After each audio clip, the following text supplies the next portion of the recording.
So on behalf of the Historical African Martial Arts Association, I'd like to wish you a happy and safe Juneteenth celebration.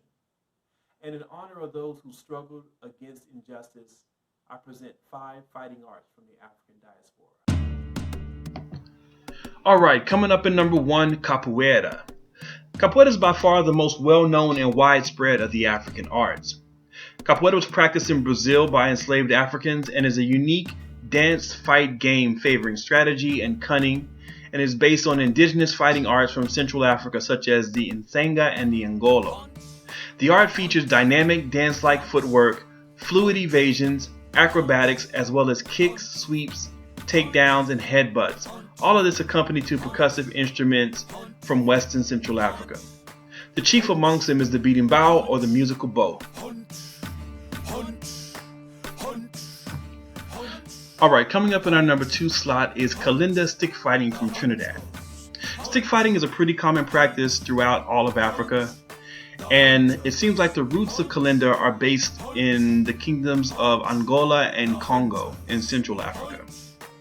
These fighting arts were brought over by enslaved Africans and later evolved and blended into the various styles of stick fighting we find throughout the diaspora.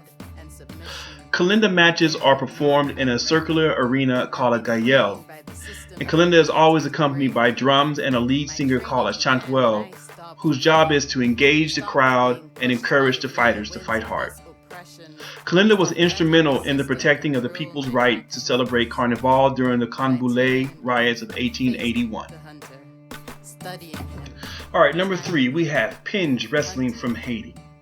As the only successful slave revolt in modern history, the Haitian Revolution demonstrated the determination for freedom and the prowess of battle of the Haitian people. There are several fighting arts practiced in Haiti. Most consist of some type of stick or machete fencing, but Haiti has a traditional form of wrestling which is reminiscent of wrestling styles practiced in West Africa like lam, bori, and kokoa. These matches are accompanied by festive rara music and take place during the Easter season for men and June for women. In our number 4 slot, we have Esgrima con Machete, or simply Grima. Grima is a highly developed combat system that features the use of the stick, lance, knife, but more commonly features the machete. Derived from indigenous fighting techniques from Africa that later evolved into the various fighting styles you find along the Pacific coast of Colombia, the Caribbean, and other parts of South America.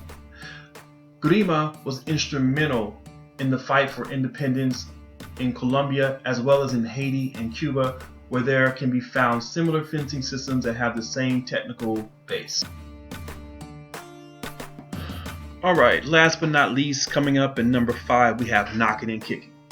Okay, bringing it back to the United States, where colonial repression of African culture was the most intense, there persisted certain combat traditions practiced by enslaved Africans and their descendants. Wrestling, boxing, and headbutting games were activities men engaged in their spare times or in holidays. But on more secretive and clandestine occasions, they engaged in a unique fighting art referred to as knocking and kicking.